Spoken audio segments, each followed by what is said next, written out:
Halo, perkenalkan namaku Alfian, aku dari tim mahasiswa KKN UGM. Apa itu bullying? Bullying merupakan tindakan atau perilaku yang dilakukan untuk menyakiti, baik dalam bentuk verbal, psikologis, atau emosional, serta bisa juga dalam bentuk fisik. Seringkali, istilah bullying digunakan untuk menggambarkan perilaku agresif lainnya.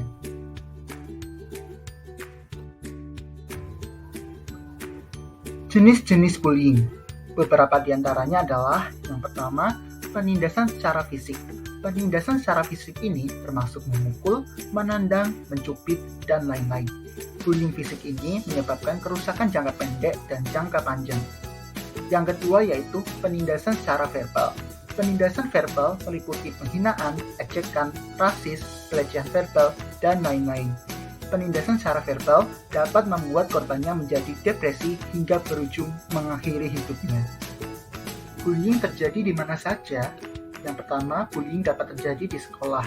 Biasanya dilakukan oleh senior kepada junior atau bahkan teman satu tingkatan.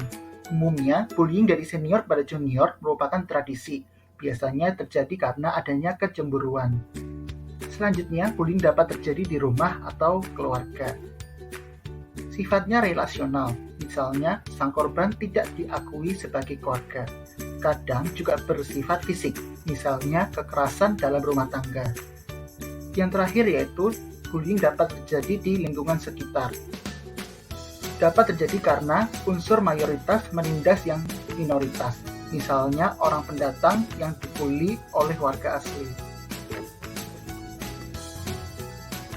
Penyebab bullying. Beberapa di antaranya, yang pertama yaitu permusuhan. Permusuhan dan rasa kesal di antara pertemanan bisa memicu seseorang untuk melakukan tindakan bullying. Yang kedua yaitu rasa kurang percaya diri dan mencari perhatian. Seseorang yang kurang percaya diri seringkali ingin diperhatikan. Salah satunya adalah dengan melakukan bullying. Dengan membuli orang lain, mereka akan merasa puas, lebih kuat, dan dominan. Yang ketiga yaitu perasaan dendam. Seseorang yang pernah disakiti atau ditindas biasanya menyimpan rasa dendam yang ingin disalurkan kepada orang lain, sehingga orang lain merasakan hal yang sama. Salah satunya adalah dengan melakukan bullying. Dan yang terakhir yaitu pengaruh negatif dari media. Semakin banyaknya gambaran kekerasan di media baik televisi, internet, dan sebagainya menjadi contoh buruk yang bisa menginspirasi seseorang untuk melakukan kekerasan tanpa alasan yang jelas.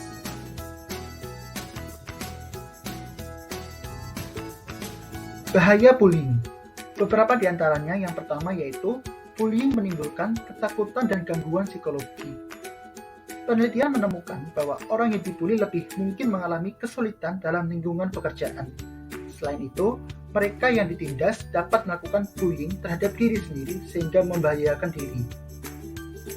Yang kedua yaitu bullying menimbulkan dendam dan budaya kekerasan.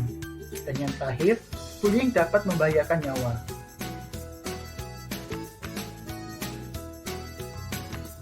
Berikut merupakan salah satu contoh kasus bullying yang pernah terjadi di Indonesia. Siswa salah satu SMP di Pekanbaru Riau mengalami bullying berupa tindak kekerasan fisik. Tidak hanya mendapatkan kekerasan, namun sebelumnya korban juga dirampas uangnya dan diancam untuk tidak memberitahukan ke orang tuanya.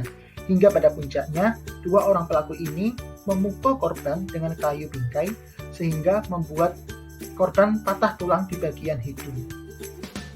Stop bullying.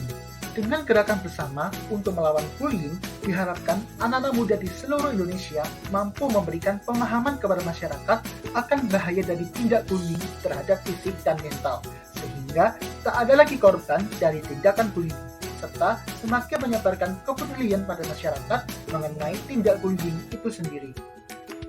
Mari cegah bullying, tebarkan kebaikan.